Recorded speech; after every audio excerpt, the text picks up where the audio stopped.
de obstetrícia. Essa semana temos um convidado ilustre no nosso departamento, professor Perassoli, que é prata da casa, né, professor Perassoli? Foi ex-pós-graduando do nosso departamento. É um prazer enorme recebê-lo aqui na nossa reunião clínica. E já agradeço desde já o senhor ter aceito estar aqui junto com a gente na nossa reunião de departamento. O professor Perassoli é professor titular de obstetrícia do Departamento de Ginecologia e Obstetrícia da Faculdade de Medicina de Botucatu, da Unesp, e presidente da Rede Brasileira de Estudos sobre Hipertensão na Gravidez. Como eu falei, esse pós-graduando do nosso departamento, é prata da casa, né? O professor Perassoli vai falar para a gente sobre hipertensão na gestação, o tema da aula, prognóstico tardio da pré-eclâmpsia, da eclâmpsia, se existe algo de novo. Professor Perassoli, a apresentação é toda do senhor, se o senhor quiser compartilhar. Mais uma vez, agradeço estar aqui junto com a gente. Então, deixa eu já compartilhar para ver se está tudo certo.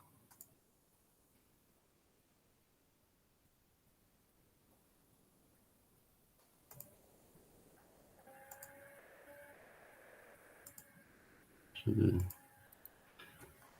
Quando eu coloco ela assim, ela está aparecendo para vocês? Tá perfeito, professor. Só não está no modo de apresentação ainda. Então, vocês não estão enxergando? A gente está enxergando, mas não está no modo de apresentação. A gente está vendo os slides do lado, assim. Então, deixa eu ver aqui. Porque... Acho que se o senhor tirar do modo de apresentação e voltar, eu acho que às vezes entra. É clicar embaixo, naquela telinha embaixo. Isso. Então, mas aqui ela abre inteiro e vocês não enxergam ela inteira. O senhor colocou abrir em tela inteira? Para mim ela está inteira. Professor, o senhor compartilhou como tela inteira ou como janela? Eu partilhei como janela. Então, como tela inteira é melhor, parar de compartilhar e compartilhar como tela inteira, que às vezes dá certo. Então, como janela, no Google Meet, muitas vezes ele não entra. Então, deixa eu ver aqui. Eu ponho tela inteira? Isso.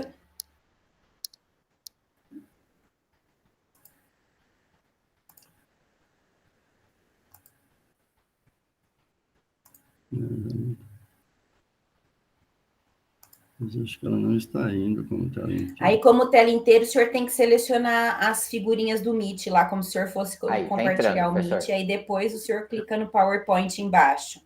Entrou, agora isso, agora o senhor vai lá no PowerPoint embaixo, na barra de baixo. Sim. Isso, aí agora se o senhor puser no modo de apresentação, ele vai.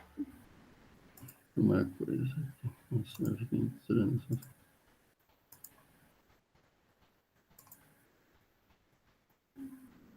Entrou sem querer em alguma coisa aí, professor. É só o senhor fechar essas janelinhas ficam caindo. Que fica abrindo. E não sai.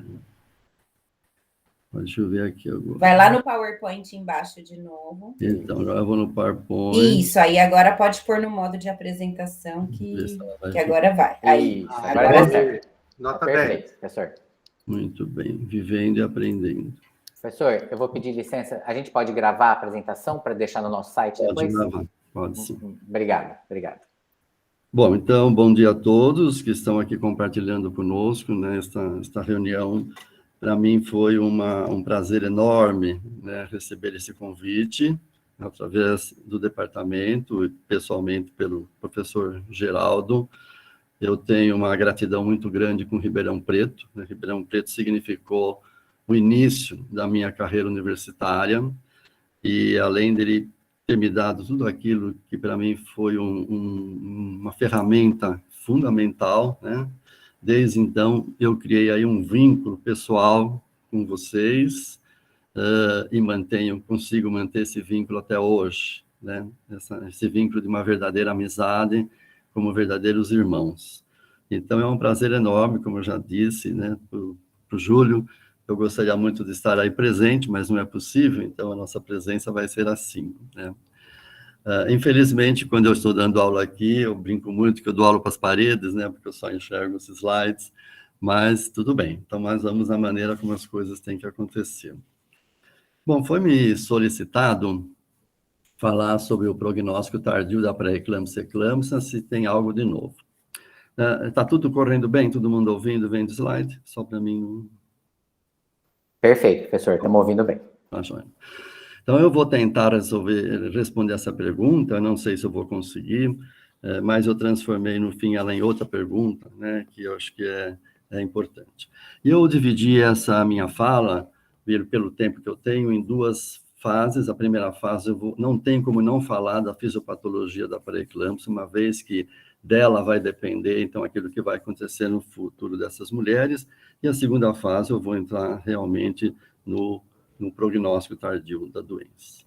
Então, só recordando, nessa aqui é a classificação das síndromes hipertensivas da gravidez mais atualizada, que divide em 4 formas: a hipertensão arterial crônica, e as 3 formas que eu considero as 3 formas específicas que vão acontecer decorrente da gestação: a hipertensão gestacional, a pré-eclâmpsia e a pré-eclâmpsia quando ela se superajunta numa paciente portadora de hipertensão arterial crônica. Hipertensão arterial crônica, aquela que a paciente já é hipertensa e ela engravida. Segunda maneira de eu fazer o diagnóstico, ela não tem esse diagnóstico, mas eu identifico, então, a hipertensão na primeira metade da gestação. Existe uma terceira maneira que a gente não vai fazer durante a gestação, era uma avaliação retrospectiva dessa paciente, aquela que chegou tardiamente para fazer o pré-natal, ela está hipertensa, não tem a história de ser hipertensa, mas a sua hipertensão depois da gestação, ela permanece pelo menos 12 semanas após o parto. A hipertensão gestacional, como o nome já diz, né, aquela que aparece durante a gestação em uma mulher que é normotensa. Essa hipertensão vai aparecer na segunda metade da gestação, mas em todo momento eu nunca vou identificar nessa paciente nem proteinúria, nem lesão de órgão-alvo. E a pré-eclâmpsia, né, o tema que nós vamos então discorrer aqui, é a mesma paciente, ou seja, a mesma situação, a paciente normotensa, desenvolve hipertensão arterial na segunda metade da gestação, mas vai aparecer a proteinúria.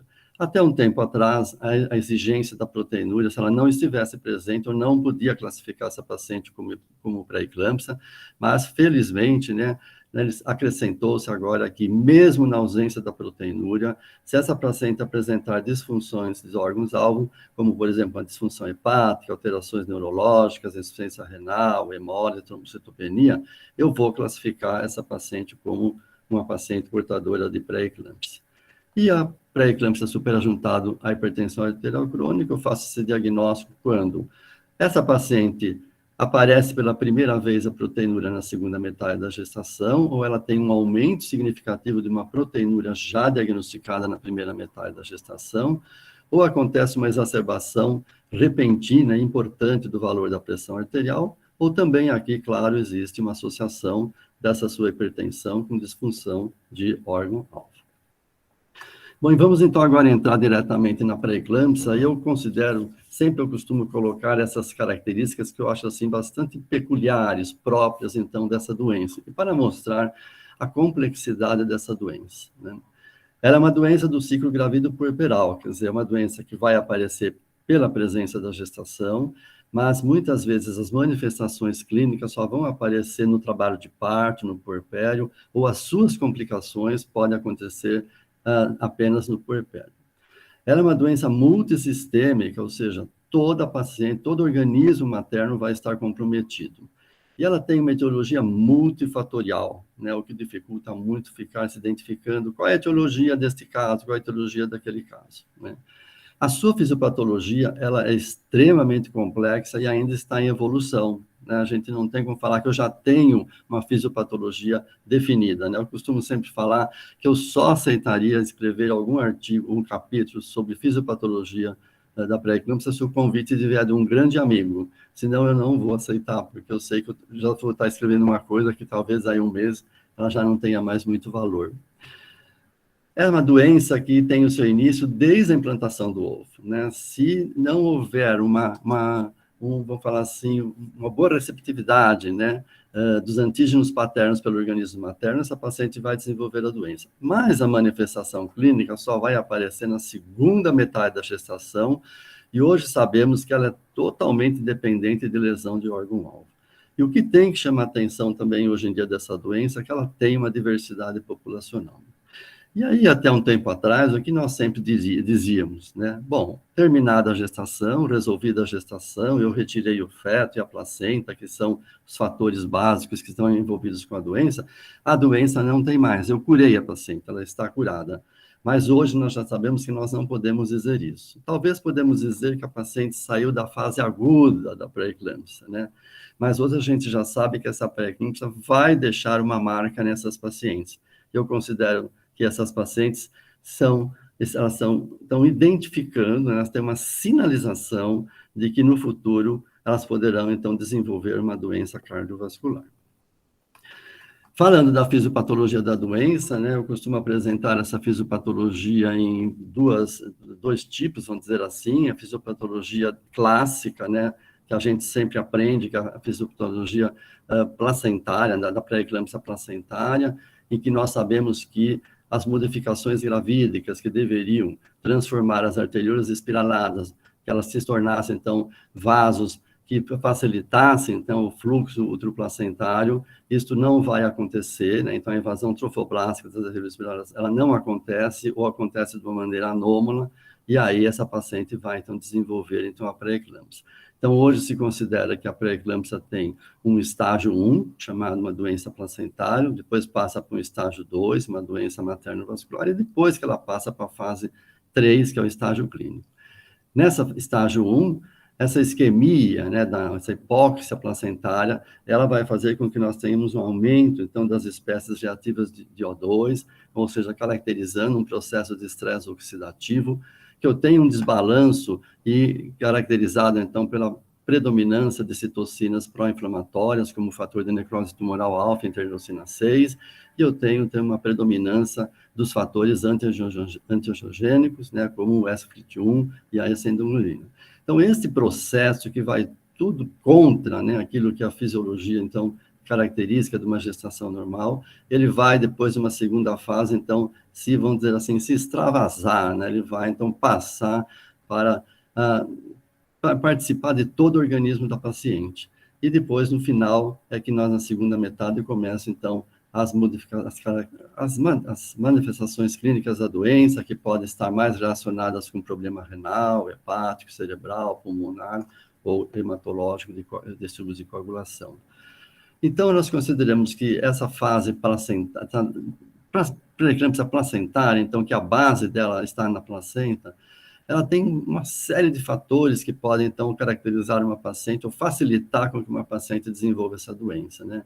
Depende de raça, da tipo de população, se ela já tem um defeito, uma predisposição genética, de fatores ambientais e nutricionais, e se ela tem uma má adaptação imunológica, né? Ou seja, o antígeno paterno já vai ser considerado estranho desde o início, então, da gestação. Então, nesse estágio 1, o que não acontece?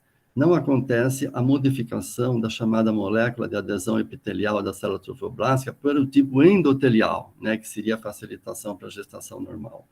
Com isso, a invasão trofoblástica das arteriolas espiraladas se torna deficiente, e aí ela não se caracteriza naquilo que eu preciso para a gestação normal, né, ser um vaso de baixa resistência, de alto fluxo e refratário a substâncias vasoativas. Então, não existe uma remodelação das arteriolas espiraladas. Isso leva a um excesso de um fluxo sanguíneo intermitente, uma isquemia e reperfusão no espaço interviloso, levando uma lesão do sensício trofoblástico, levando uma baixa perfusão, isquemia placentária. Aí nós passamos para o estágio 2, ainda dentro dos chamados, então, estágios pré-clínicos, que eles vão se encerrar em torno de 16, 18 semanas de gestação. Agora, no estágio 2, tudo aquilo que não aconteceu de maneira adequada no estágio 1, vai facilitar para que eu tenha uma predominância, então, dos fatores antiangiogênicos, que eu tenha uma predominância, então, de células do tipo inflamatórias, que eu tenha uma redução da concentração de óxido nítrico, que eu tenha um desbalanço, então, para a formação de tromboxano A2, uma substância altamente vasoconstritora e agregante plaquetária, que eu tenha um aumento das espécies reativas de oxigênio e de endotelina e uma desregulação do sistema renina-angiotensina. E daí, desta fase 2, essas mulheres entram, então, para as manifestações clínicas, que é quando nós fazemos, então, o diagnóstico da doença. E o que é outro tipo, vamos falar de pré-eclâmpsia, que é considerada, então, pré-eclâmpsia materna, né? é aquela, então, que não tem a dependência básica, então, do problema placentário em si no início, mas ela vai ter, então, um outro problema placentário. Eu tenho situações, né, de mulheres que têm uma senescência precoce da placenta decorrente de comprometimentos, de patologias, de intercorrências que ela tem que comprometem os vasos maternos, então, como a hipertensão arterial crônica, diabetes tipo 1 e 2, lúpus eritematoso sistêmico, a síndrome antifosfolípide, doença renal, e hoje se considera também que as pacientes que têm uma obesidade com IMC maior que 30, que provavelmente é considerada uma síndrome metabólica. E tem um outro grupo de alteração placentária, que é o crescimento exagerado da placenta. Então, nós sabemos que a gestação múltipla tem uma incidência alta, né, importante, de associação com pré-eclâmpsia, e a mole datiforme, né, que eu costumo sempre dizer que é a única situação que eu faço o diagnóstico de pré-eclâmpsia na primeira metade da gestação. Então, essas duas pré-eclâmpsias, a placentária e a materna, elas se diferem porque a placentária costuma ser a pré-eclâmpsia precoce, ou seja, que se inicia antes de 34 semanas de gestação, e a tardia, aquela que se inicia a partir de 24 semanas de gestação. Elas vão se desenvolver por mecanismos distintos, mas a manifestação clínica é semelhante. E aí os autores costumam dizer, então, que o que caracteriza a precoce, né? Então, que clinicamente essas pacientes eu vou encontrar como resultado, elas vão apresentar fetos ou recém-nascidos com restrição de crescimento fetal, pelo menos uma taxa importante disso vai acontecer. No Doppler das artérias uterinas estará alterado e alteração do fluxo das artérias umbilicais, o que é muito raro de acontecer na tardia, tá certo? E Valensais, ele já em 2008 dizia que a pré-eclâmpsia precoce, ela se caracteriza por ter uma alta resistência vascular materna e um débito cardíaco baixo, e o oposto na tardia, né? Uma baixa resistência vascular materna e um débito cardíaco alto. Então, aí, conhecendo um pouco, né, da fisiopatologia da pré-eclâmpsia, nós chegamos naquela fase, então, como já não se acredita mais, né, ou seja, não existe mais uma cura, o desaparecimento total, vamos dizer assim, da pré-eclâmpsia após a resolução da gestação, mas ela estará presente, né, ela está como que aquecente, né, então a paciente terminou a fase aguda, vamos dizer assim, acabou a gestação, mas ela não está livre de, no futuro, desenvolver uma doença cardiovascular decorrente dessa eclâmpsia que ela teve. Os dados epidemiológicos mostram que você tem o maior risco de morbimortalidade cardiovascular tardia em mulheres com antecedente de pré-eclâmpsia. E tanto pode, assim, esse processo, a doença cardiovascular, ela pode ser decorrente apenas de fatores genéticos subjacentes, apenas de pré-eclâmpsia, mas pode também ser decorrente de uma associação desses dois fatores, tá? E aí, na gestação, Norbis, agora em 2021, ele cita que se a gestação ela funciona como um teste de estresse metabólico para o desenvolvimento do diabetes, nós devemos considerar que ela também funciona como um teste de estresse cardiovascular para a doença cardiovascular. Então, o que vai acontecer que decorrente de alterações que aconteceram na fase de eclâmpsia, essas alterações, elas permanecem, e eu coloquei aqui um comprometimento permanente, entre aspas, né, do organismo materno nessas mulheres, porque se elas tiverem um déficit de contratilidade, relaxamento do miocárdio, uma remodelação e hipertrofia biventricular adversa, uma deficiência do estado hemodinâmico, sinais ecográficos indiretos de isquemia miocárdica localizada e fibrose, durante o seu estado de pré-eclâmpsia, essas alterações elas podem não mais desaparecer, pelo menos por completo. E aí, os autores falam que essas alterações elas não se revertem completamente, pelo menos isso já está bem documentado, em 1 ano após a resolução da gestação. E elas vão ser consideradas altamente preditivas de resultados cardiovasculares adversos. Assim, esse comprometimento permanente, né, essas pacientes vão como que manter aquela disfunção endotelial, né, que caracterizava a pré-eclâmpsia, a resistência à insulina, a hiperatividade simpática, aquela atividade pró-inflamatória e o perfil lipídico anormal.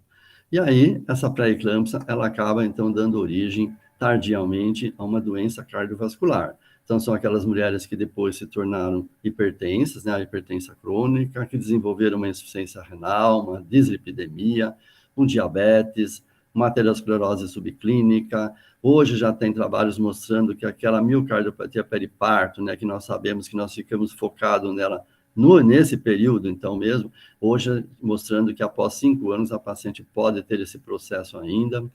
A doença arterial periférica, uma doença arterial coronariana e eventos cerebrovasculares, inclusive acidente vascular cerebral.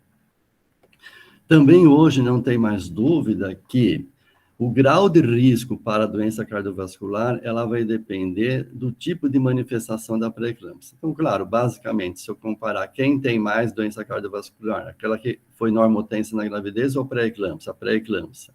Que a pré-eclâmpsia precoce tem um risco maior do que a pré-eclâmpsia tardia. Que a pré-eclâmpsia com sinais de gravidade tem um risco maior que a pré-eclâmpsia sem sinais de gravidade.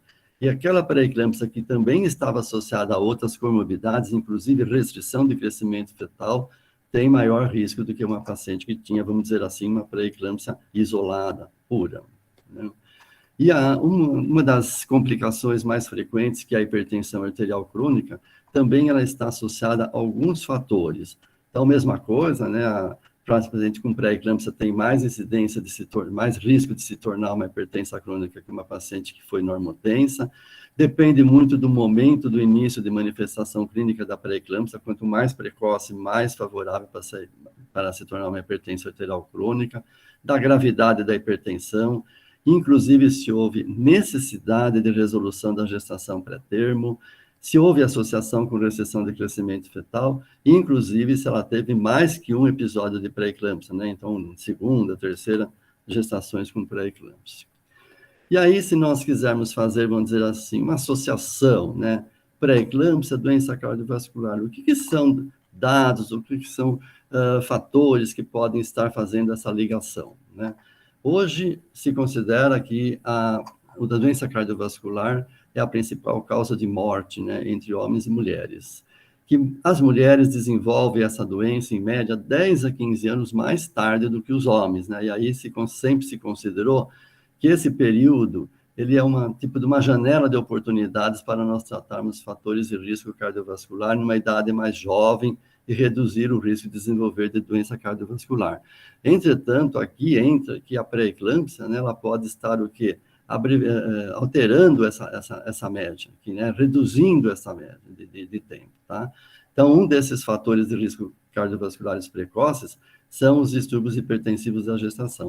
E, curiosamente, a gente está falando aqui pré-eclâmpsia, mas a literatura não deixa nunca de citar também a hipertensão gestacional, tá? Ela cita com menos ênfase, mas ela não exclui a hipertensão gestacional como um fator predisponente de doença cardiovascular.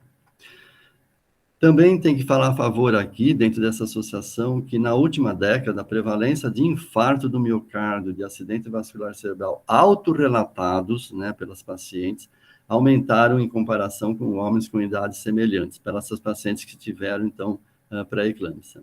As taxas de mortalidade por doença cardíaca coronária aumentaram em mulheres de 35 a 54 anos. E que mulheres que tiveram formas graves de pré-eclâmpsia correm um risco de morte por doença cardiovascular já na primeira década após essas gestações. E aí nós podemos fazer agora, dentro dessa associação, né, vamos pensar agora em que eu tenho aqui uma gestante, tá certo? Essa gestante pode desenvolver uma pré-eclâmpsia, e quando ela desenvolve uma pré-eclâmpsia, ela tem um risco de ter uma doença cardiovascular. Então, o que a literatura tem nos mostrado? E que segmento tem sido feito, né? Qual é o enfoque que tem se dado para uma mulher que desenvolveu pré-eclâmpsia em relação ao seu risco de doença cardiovascular? E aqui eu vou humildemente, né, mostrar um trabalho que nós fizemos lá em Botucatu, porque nós, há algum tempo, já temos essa preocupação do que aconteceria com mulheres que desenvolvem pré-eclâmpsia. Na verdade, a gente pensa alguma coisa, acaba fazendo outra. No momento desse trabalho, a minha maior preocupação era tentar ver aquelas mulheres que fazem proteinúrias maciças, se elas tinham, então, uma permanência de alguma lesão renal. Mas, no fim, o que acabou acontecendo não foi nesse direcionamento, e saiu esse trabalho de uma avaliação pós-parto da pressão arterial e da função renal de mulheres que apresentaram uma pré-eclâmpsia grave, que nós procuramos fazer o acompanhamento dessas mulheres durante 1 ano, elas tinham que voltar com 3 meses, 6 e 12 meses, e avaliando clínica e laboratorialmente, junto com uma colega da nefrologia, e para ver a prevalência de hipertensão arterial, de lesão e alteração da função renal, aquelas que tiveram pré-eclâmpsia grave. Infelizmente, nossas pacientes, grande parte delas, elas moram distantes, né? E nós acabamos não conseguindo fazer um estudo longitudinal, ou seja, que cada paciente tivesse essas 3 retornos. Mas conseguimos que, com 3 meses, nós conseguimos 123 mulheres para serem avaliadas, com 6, 129, com 12, 111. E verificamos que já com 3 meses de pós-parto, nós, então, se detectava, né, ainda, tanto uma pressão casual no consultório, ou alteração do mapa, né, ela era colocado um mapa nessas pacientes, e uma proteinúria ou albuminúria positivas. Isso se repetiu com 6 meses e com 1 ano também. E a literatura agora, né? Então, aqui nós temos esse trabalho que ele tentou verificar pacientes com hipertensão da gravidez e com resultado depois de uma doença cardiovascular, ele foi juntar tudo que existia de diretrizes e guidelines na literatura. Ele coloca depois, no final, na sua discussão, que um fator negativo foi que ele só avaliou guidelines de língua inglesa, mas ele também coloca que, pelos resultados, ele acredita que não teria um resultado diferente se tivesse colocado guidelines de outras línguas. Ele analisou um período de 2010 até 2018, ele encontrou 360 diretrizes e apenas 16, né, mencionavam o acompanhamento de mulheres com síndrome hipertensiva da gestação. E dessas, apenas 8 forneceram algum nível de recomendação para acompanhamento dessas pacientes, além do puerpério imediato. Tá? Esse é um outro trabalho, né, deste autor. Ele agora foi ver o que as sociedades, né, que estão relacionadas com a hipertensão, então de cardiologia, de hipertensão em si, as nossas sociedades, estavam fazendo em relação para mulheres que desenvolvem pré-eclâmpsia o seu futuro. Então, aqui eles avaliam todas essas sociedades e ele separou em 3 grupos. Quais sociedades não tinham nenhuma recomendação para o acompanhamento dessas mulheres, então, pelo risco de desenvolver doença cardiovascular? Tanto a Organização Mundial de Saúde como a SSHP não tinham nada. Ele viu aquelas que tinham algumas recomendações, mas não tão específicas, né? Então, aqui tem essas 3 sociedades, e as outras sociedades, sim, né? A maioria delas, então, faz recomendações consideradas, então, específicas, né, para o acompanhamento de mulheres que tiveram pré-eclâmpsia. E aqui eu só vou colocar o que é específico, então, para essas sociedades, né? Então, vocês veem aqui que a Anice, ela coloca que deve-se discutir o risco futuro de doença cardiovascular entre 6 a 8 semanas após a gestação com um profissional de saúde, né? O American Stroke Association considera avaliar e tratar todas as mulheres com história de pré-eclâmpsia para risco cardiovascular, se elas, então, estiverem são portadoras de hipertensão, são obesas, tabagistas e portadoras de dislipidemia. E elas começam com 6 a 12 meses após o parto, né? Essas outras 2 sociedades têm a mesma postura, né, que a Sociedade Europeia de Cardiologia e de Hipertensão, é uma avaliação anual da pressão arterial e de fatores metabólicos por médico de atenção primária. Aqui a sociedade, então, australiana e da Nova Zelândia, né, faz uma avaliação do risco cardiovascular a cada 5 anos. Aqui, na Holanda, é uma avaliação do risco cardiovascular na idade de 50 anos, e a sociedade realmente que está preocupada, né, com essa situação, que é o American Heart Association, ela faz um encaminhamento pós-parto pelo obstetra para o médico de atenção primária ou cardiologista para monitorar e controlar os fatores de risco cardiovascular. E, curiosamente, né, essa sociedade, ela reconhece a pré-eclâmpsia como um fator de risco independente para a doença cardiovascular e introduziu essa complicação nos algoritmos para avaliação de futuros score de risco cardiovascular. Tá? E aí, eu fazendo essa leitura, né, da bibliografia extensa, né, dessa bibliografia para doença cardiovascular pós-pré-eclâmpsia, o que eu verifiquei? Que grande parte dos autores, eles enfatizo a nossa necessidade de conscientização das mulheres e dos profissionais de saúde sobre os riscos cardiovasculares após a manifestação das síndromes hipertensivas. Boa parte deles coloco que elas devem ser orientadas, então, para a amamentação prolongada, uma vez que isso tem mostrado que reduz as taxas de hipertensão arterial crônica após pré-eclâmpsia. Elas devem procurar atingir o índice de massa corporal ideal, cessar o tabagismo, manter uma dieta saudável e ter uma atividade regular. E alguns, esses dois autores aqui, eles colocam como desafios, né, frente a essa situação. O desafio, motivar as mulheres a participar de um programa de prevenção cardiovascular, certo? E o segundo, que talvez, assim, um pouco semelhante à prevenção da pré-eclâmpsia, desenvolver modelos de predição clínica e biomarcadores que personalizem o controle do risco cardiovascular. Então, aí eu voltei pensando, né, que o que nós fazemos para impedir a pré-eclâmpsia, tá certo? E que se nós conseguíssemos realmente ter uma alta taxa de impedir o desenvolvimento da pré-eclâmpsia, nós estaríamos reduzindo, então, a doença cardiovascular, né? Então, o que nós fazemos hoje para a predição da pré-eclâmpsia? Usamos os fatores de predição, fatores clínicos, os marcadores bioquímicos e biofísicos, e desde que positivo, essas mulheres recebem AS e cálcio no sentido de prevenção. Entretanto, as taxas que nós conseguimos ainda são baixas, e com isso nós não conseguimos, então, reduzir consideravelmente o seu risco de doença cardiovascular. Só aqui mostrando, né, que nós, da rede, nós preconizamos e damos grande importância para os fatores clínicos e obstétricos de predição da doença, uma vez que eu tenho a facilidade de aplicar esses fatores na população como um todo, e aquela mulher que apresenta um risco considerado de alto risco, ela é enquadrada para receber o AS e o cálcio, e aquela que não se enquadrar nesse grupo, mas ela tiver 2 ou mais fatores do grupo moderado, também ela está definida para receber o AS e cálcio. Não desprezamos, né, os marcadores biofísicos e bioquímicos, eles são importantes, eles chegam a taxas importantes de predição. Entretanto, para a população, nós não temos disponibilidade, então, pelo seu alto custo. E aí eu volto novamente agora, né, a enfatizar que, semelhante ao que nós fazemos para a predição da pré-eclâmpsia, talvez nós temos, então, que colocar aqui para a predição de uma doença cardiovascular. Não sei ainda o que fazer, mas acredito que talvez alguns exames laboratoriais precisam ser incluídos aqui, também tem que ser discutido quais, e a prevenção, aquilo que a literatura já está orientando para que se faça, né? Bom, aí, então, finalizando, talvez eu não tenha respondido o que me veio solicitando algo de novo, mas eu tomei a liberdade, né, de trocar, talvez se eu não conseguir responder, né, a pergunta que me foi feita, modificar o algo de novo para o que fazer. Eu acho que essa é a nossa tarefa, né, o que fazer para impedir que essas mulheres, que eu não impedi que ela se tornasse uma pré-eclâmpsia, mas eu tento impedir para que ela não tenha doença cardiovascular.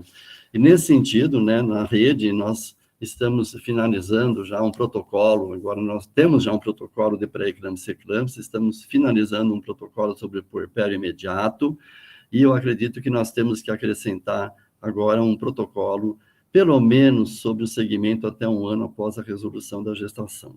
Se vocês vasculharem a literatura, vocês vão ver que eles pensam muito a longo prazo, né, a 10 anos, 15 anos, 30 anos, mas não sei, é uma posição minha, né, particular, que tem que ser discutida, né? Será que se eu fizer uma avaliação segura, uma avaliação correta, né, de pacientes por 1 ano, eu não consigo detectar uma porcentagem importante das mulheres que realmente vão caminhar para um prognóstico tardio, né, de doença cardiovascular?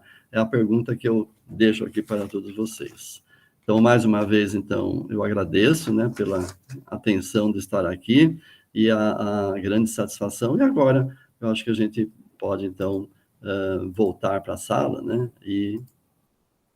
Obrigado, professor. Para uma possível discussão. Obrigado, professor.